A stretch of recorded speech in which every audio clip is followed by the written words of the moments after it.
अस्सलाम वालेकुम, आदाब हैं। पिछले दिनों एक ख़बर मेरी नज़र से गुजरी। अब तो समझ में नहीं आता कि ख़बर क्या है, अफवाह क्या है, लेकिन पाकिस्तान टेलीकम्युनिकेशन अथॉरिटी ने ऑनलाइन गेमिंग पबजी पे पाबंदी लगा दी। अब पबजी क्या है? ये एक ऑनलाइन गेम है जो कि मोबाइल फ़ोन्स पे, गेमिंग कंसोल्स पे, पर्सनल कंप्यूटर्स पे खेला जाता है। पाबंदी और इस बंदिश का जो वजह अपनी उन्होंने वेबसाइट पे बताई थी, वो ये कहा था कि इससे बच्चों में ख़ास तौर पे कम उम्र बच्चों में बिहेवियरल इश्यूज़ डेवलप हो रहे हैं। इसके अलावा इससे जो है एडिक्शन पोटेंशियल इस गेम की बहुत ज़्यादा है और इससे सुसाइड के चांसेस भी बढ़ते हैं। पीटीए का ये कहना था कि ये पाबंदी उन्होंने अपने तौर से नहीं लगाई, बल्कि उनको मुख्तलिफ़ कंप्लेंट्स मिली हैं थ्रू द पेरेंट्स और टीचर्स और असातिज़ा से, जिसके ऊपर उन्होंने एक ट्रायल पीरियड इंट्रोड्यूस किया है 1 जुलाई से लेकर के 9 जुलाई तक, जिसमें वो देखना चाहते हैं, पब्लिक के कमेंट्स लेना चाहते हैं और फिर वो रिव्यू करेंगे कि इस डिसीजन को फाइनलाइज़ करना है या नहीं करना। इस टेम्प्रेरी डिसीजन पे हमारी जो ऑनलाइन गेमिंग कम्युनिटी थी उसमें एक वावेला और एक हलचल मच गई। यूट्यूबर्स ने, वीलॉगर्स ने, गेमर्स ने एक भरपूर प्रोटेस्ट किया और उसमें उन्होंने कहा कि आपने किस तरह से पाबंदी लगा दी, ये हमारी आज़ादी और ख़ुद मुख्तारी पे पाबंदी है और आप इस तरह से पाबंदी नहीं लगा सकते।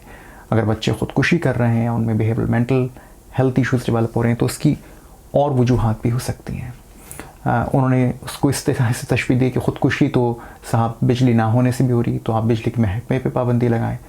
ख़ुदकुशी जो है वो जॉब्स होने की वजह से नहीं हो रही, तो आप तमाम इंडस्ट्रीज़ और तमाम गवर्नमेंट इदारों को भी बंद कर दें क्योंकि वो जॉब फराहम नहीं कर पा रहे, और दीगर और चीज़ें।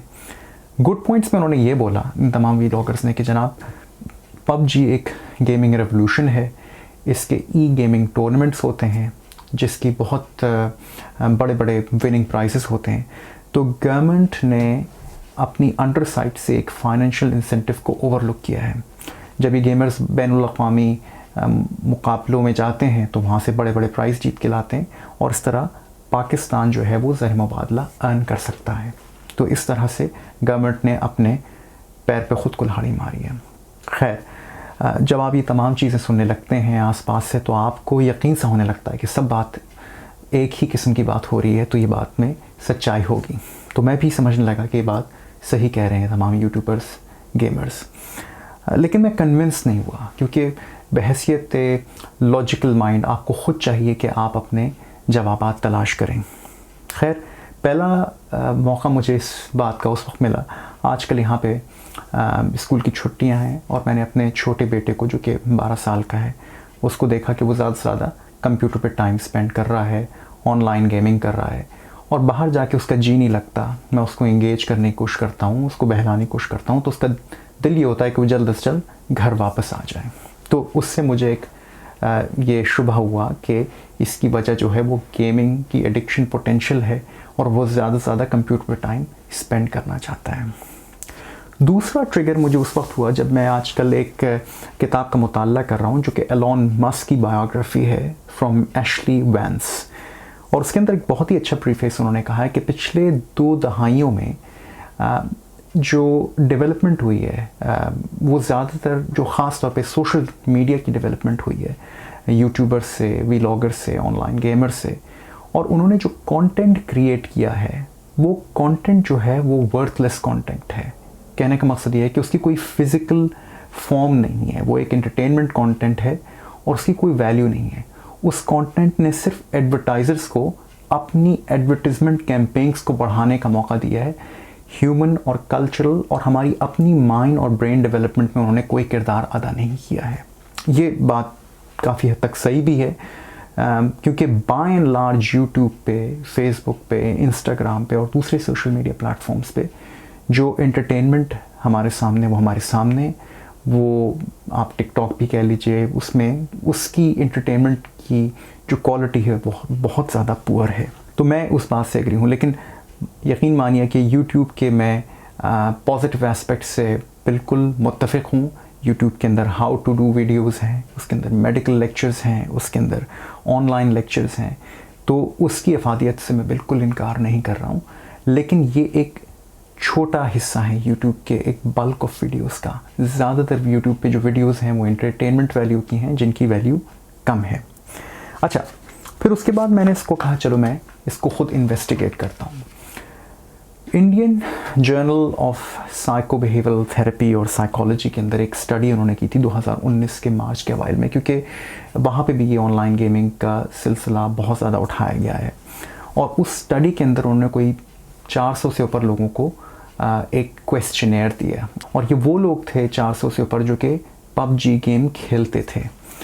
और उन क्वेश्चन से उन्होंने कोई 7 फैक्टर एनालाइज किए, और उस फैक्टर एनालिसिस में जो थे वो था डिसंगेजमेंट, कि वो अपने आसपास के सराउंडिंग से बिल्कुल डिसंगेज हो जाते हैं जब वो गेम खेल रहे होते हैं, तो उनकी मुकम्मल यकसुई गेम पे होती है। लैक ऑफ कंट्रोल, अपने आप के ऊपर बिल्कुल मदाफ़त नहीं रख पाते और बिल्कुल गेम के अंदर थरली जो है वो मुकम्मल तौर पे एब्जॉर्ब हो जाते हैं। एक्सेसिव यूज़, बहुत ज़्यादा इस्तेमाल, ऑब्सेशन, बेहतर से बेहतर करने की तगदू में लगे रहते हैं। डिस्ट्रेस या कोफ्त होना जब वो हार जाते हैं किसी गेम के लेवल पे, और इस्केप करते हैं रियलिटी को। और इसके अलावा ओवर एंथुजियाज्म एंड इम्पल्शन भी उनके अंदर देखी गई है कि बस मैं गेम खेलूँगा और उसको किसी तरह अपने गेम को बेहतर करने की कोशिश करूँगा। ओवरऑल उन्होंने कंक्लूड ये किया कि पबजी की जो एडिक्शन पोटेंशियल है वो बहरकैफ है, और ख़ास तौर पे यंगर पॉपुलेशन में है। और ये गेमिंग एडिक्शन पोटेंशियल किसी भी ऑनलाइन गेमिंग के साथ आप जोड़ सकते हैं। यहाँ पे मैं एक बात ये भी अर्ज़ करता चलूँ कि जो ऑनलाइन गेमिंग रिस्ट्रिक्शंस हैं ये सिर्फ पाकिस्तान में नहीं हुई हैं, इससे पहले ये साउथ कोरिया में भी इम्प्लीमेंट की जा चुकी हैं। साउथ कोरिया में 2001 में जब इंटरनेट बूम आया तो ऑनलाइन गेमिंग ने बहुत फ्लरिश किया, और वहाँ पे भी इसी किस्म की वाक़यात रूनुमा होने पर गए। जब बच्चों को डिप्रेशन का शिकार हो गए, उनमें बिहेवियरल चेंजेस आना शुरू हो गई, तो फिर वहाँ पे भी एक बैन लगाया गया जिसका नाम था शट डाउन लॉ। उसमें 12 बजे से रात सुबह 8 बजे तक उनको गेम खेलने की इजाज़त नहीं थी, लेकिन वो बैन फेल हो गया। बच्चों ने अकाउंट्स हैक कर लिए अपने पेरेंट्स के और गेमिंग जारी रही। तो कहने का मकसद ये है कि शायद ये बैन भी इस तरह से इम्प्लीमेंट ना हो पाए और उसका भी कोई लूप होल निकल आए। ओवरऑल अब जब मेरी माइंड में कंक्लूजन आया कि किसी भी बैन को मुकम्मल तौर पे इम्प्लीमेंट करना तकरीबन नामुमकिन है। हमारे ही मुल्क में जब यूट्यूब पे बैन हुआ था तो लोगों ने प्रॉक्सी ईजाद कर ली थी। आपने अरबी मुमालिक में देखा है जहाँ पे स्काइप और व्हाट्सएप और वाइबर वगैरह पे बैन लगाया, तो उन्होंने भी प्रॉक्सी जो है सर्विस पे जाकर इन चीज़ों को एक्सेस कर लेते हैं। तो आजकल के दौर में किसी के ऊपर 100% बैन लगाना, ख़ास तौर पे ऑनलाइन रिसोर्स पे, इट्स नेक्स्ट टू इम्पॉसिबल। तो पीटीए ने बैन तो लगा दिया, लेकिन इसको इम्प्लीमेंट करना फॉर द लॉन्ग रन लोग कुछ ना कुछ तरीका ईजाद कर लेंगे। इसके अलावा मैं पेरेंट्स को भी उतना ब्लेम करता हूँ। वो काम जो पेरेंट्स को ख़ुद करना चाहिए, असातिज़ा को ख़ुद करना चाहिए, बच्चों को इंगेज करने का, अच्छी तफरी फराहम करने का, अच्छा टाइम फराहम करने का। आप अपने बच्चों के साथ कितना वक्त गुजारते हैं, उनके साथ कितनी बात करते हैं, उनके साथ बैठ कर के कौन सी किताब पढ़ते हैं, उनके साथ बैठ के कौन सा टीवी प्रोग्राम देखते हैं, ये सब बहुत अहम है। जब तक आप बच्चों को एक खालिस ऑल्टरनेटिव प्रोवाइड नहीं कर पाएंगे, इस किस्म के गेमिंग एडिक्शन पोटेंशियल आते रहेंगे और वो आपके बच्चों को थोड़ा थोड़ा करके आपसे दूर करते चले जाएंगे। आज की टेक्नोलॉजी नई है, इसकी एडिक्शन पोटेंशियल बहुत ज़्यादा है, और इसकी एडिक्शन पोटेंशियल को कम करने के लिए आपको अपने फैमिली फ्रंट्स पे और अपनी एथिकल और कल्चरल वैल्यूज़ को स्ट्रॉन्ग करना है, क्योंकि उसको किए बगैर आप इन चीज़ों से बिल्कुल नहीं जीत सकते। ये बैन इन चीज़ों को इम्प्लीमेंट नहीं कर सकती।